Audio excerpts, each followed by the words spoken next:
नमस्कार, स्वागत है आपका मगरा न्यूज पर। आज की ताज़ा खबरों की इस अपडेट में बात करेंगे देश भर की तमाम बड़ी और काम की खबरों के साथ ही सरकार की ओर से आज लिए गए कुछ महत्वपूर्ण फैसलों जारी किए गए कुछ नए नियमों की।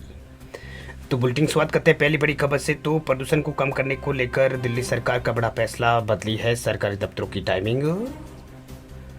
दिल्ली में प्रदूषण के हालात पर जो है लगातार जो है यहाँ पर सरकार नज़र रख रही है। दिल्ली में प्रदूषण के हालात दिन ब दिन बिगड़ते जा रहे हैं। 2 दिन से एक 400 पार है। इस स्थिति को गंभीर श्रेणी में रखा जाता है। इन हालातों के बीच दिल्ली सरकार ने बड़ा फैसला लिया। दरअसल ट्रैफिक की भीड़भाड़ और उससे जुड़े प्रदूषण को कम करने के लिए दिल्ली सरकार ने सरकारी दफ्तरों की टाइमिंग को यह बदल दिया है। दरअसल दिल्ली में जो सरकारी कार्यालय जो है अलग अलग समय पर खुलेंगे। दरअसल दिल्ली नगर निगम का कार्यालय जो है सुबह 8:30 बजे से शाम 5 बजे तक, केंद्र सरकार के सुबह 9 से 5:30 बजे तक और दिल्ली सरकार सुबह 10 बजे से शाम 6:30 बजे तक जो है यहाँ पर कार्यालय खुलेंगे। वही बता दें आपको कि दिल्ली में जो अभी जो है ग्रिप 3 लागू है। वहीं प्रदूषण के बिगड़ते हालातों को देखते हुए आज दिल्ली के पर्यावरण मंत्री गोपाल राय ने सभी संबंधित विभागों के अधिकारियों के साथ एक बैठक की। इस बैठक के बाद दिल्ली के पर्यावरण मंत्री गोपाल राय ने जानकारी देते हुए कहा कि फिलहाल सार्वजनिक परिवहन को बढ़ावा देने और निजी वाहनों के उपयोग को कम करने के उद्देश्य से दिल्ली परिवहन निगम 106 अतिरिक्त कलेक्टर बसें संचालित करेगा, जबकि मेट्रो ट्रेन जो है 60 अतिरिक्त चक्कर जो है वो लगाएगी। बात अब करते हैं अगली बड़ी खबर की। तो बिहार के सरकारी कर्मचारियों के लिए खुशखबरी देखिए। नीतीश कुमार सरकार का बड़ा तोहफा, महंगाई भत्ता 30% बढ़ाने का किया है ऐलान।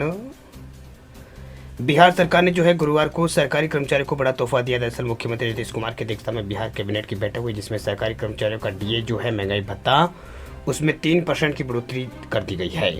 वे एक अधिकारी ने पत्रकारों को बताया कि बैठक में कुल 38 प्रस्तावों को मंजूरी दी गई। उन्होंने बताया कि बैठक में राज्य सरकार के सरकारी कर्मचारी पेंशनर्स और फैमिली पेंशनर्स को महंगाई भत्ते में 3% बढ़ोतरी का तोहफा दिया गया है।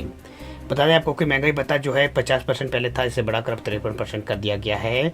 यह इस साल 1 जुलाई से ही प्रभावी माना जाएगा। बैठक में बिहार सोशल मीडिया और ऑनलाइन मीडिया नियमावली 2024 को भी स्वीकृति प्रदान की गई है। जिसके अलावा जो है सीतामढ़ी के पोनारुद्र धाम मंदिर के आसपास पर्यटकों के विकास के लिए जो है आधारभूत संरचनाओं का निर्माण करने के लिए जो है 50.50 एकड़ भूमि अधिग्रहण के लिए 120 करोड़ रुपए से ज्यादा की राशि जो है प्रशासनिक स्वीकृति जो है इसको यहाँ पर दी गई है।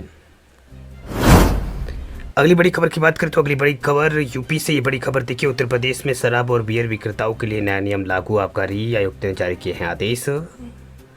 उत्तर प्रदेश में अब यूपीआई व क्यूआर कोड स्कैन करके ऑनलाइन भुगतान से शराब खरीदी जा सकती है। इस संदर्भ में आबकारी आयुक्त ने जो है सभी शराब विक्रेताओं को निर्देश जारी कर दिया है। उन्होंने बताया कि शराब विक्रेताओं को पोस्ट मशीनें भी जो है उपलब्ध करवा दी गई है। शराब विक्रेता अब जो है पोस्ट मशीनों से क्यूआर कोड स्कैन करके जो है शराब की बिक्री कर सकेंगे।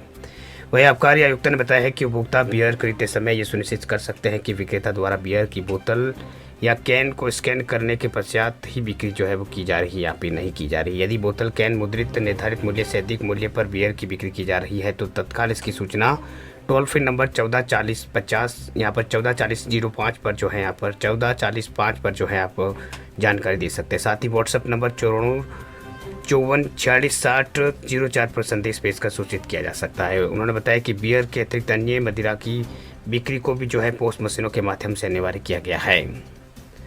वही अपराध में यहाँ पर अपराधियों के विरुद्ध जीरो टॉलरेंस की नीति के तहत सरकार ने खास जोर सजा का प्रतिशत बढ़ाने का भी यहाँ पर बात कही है। कानून व्यवस्था और दूषित बनाने के लिए जो है चुस्त दुरुस्त बनाने के लिए जो है अभियोजन निदेशालय को भी जो है मजबूत किया जा रहा है। मुख्यमंत्री योगी आदित्यनाथ के निर्देश पर जो है पहले चरण में प्रदेश के 11 जिलों में संयुक्त निदेशक अभियोजन कार्यालय स्थापित किए जाने के निर्णय जो है वो लिया गया है। अगली बड़ी खबर की बात करें तो वाहन चालकों के लिए बड़ी खबर देखिए। नितिन गडकरी ने पल भर में खत्म कर दी है बड़ी समस्या। करोड़ों लोगों को टोल टैक्स से मिली गई है मुक्ति। जश्न का माहौल।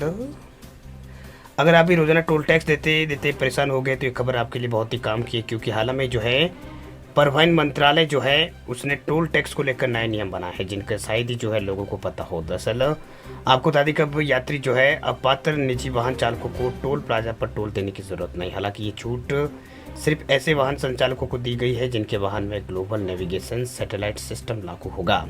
साथ ही उन्हें टोल रोड का यूज अंडर 20 किलोमीटर ही करना है। इसके लिए कोई भी टैक्स देने की जरूरत नहीं है। नियम पूरे देश में लागू करने के लिए इसको कहा गया है, यानी 20 किलोमीटर तक की यात्रा जो है टैक्स फ्री होगी। दरअसल बैठक के बाद जारी हुई अधिसूचना के मुताबिक निजी वाहन मालिकों को प्रतिदिन जो है राजमार्गों और एक्सप्रेसवे पर जो है 20 किलोमीटर तक की यात्रा के लिए कोई भी शुल्क नहीं देना होगा। इसके लिए जो है शर्त सिर्फ ये होगी कि छूट सिर्फ उन्हीं वाहनों को मिलेगी जिनके वाहनों में जो GNSS सिस्टम संचालित होगा।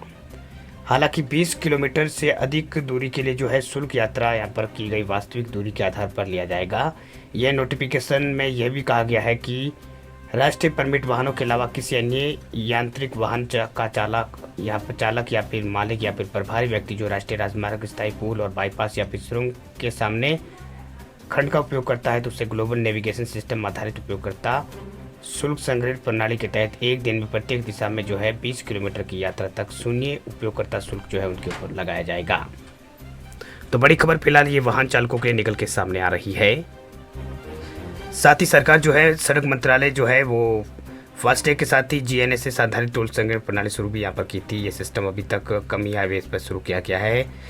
केंद्रीय सड़क परिवहन राजमार्ग मंत्री नितिन गडकरी ने बताया इस प्रणाली के लिए कर्नाटक में NH 275, बेंगलुरु और मैसूर खंड और हरियाणा में NH 709 पानीपत हिसार खंड पर एक पायलट अध्ययन इसमें किया गया है, जिसमें सफलता के बाद अब देश के अन्य हाईवेज पर भी जो है GNSS को जो है लागू किया जाना है, यानी ये जो टोल सिस्टम जो है इसको लागू किया जाना है।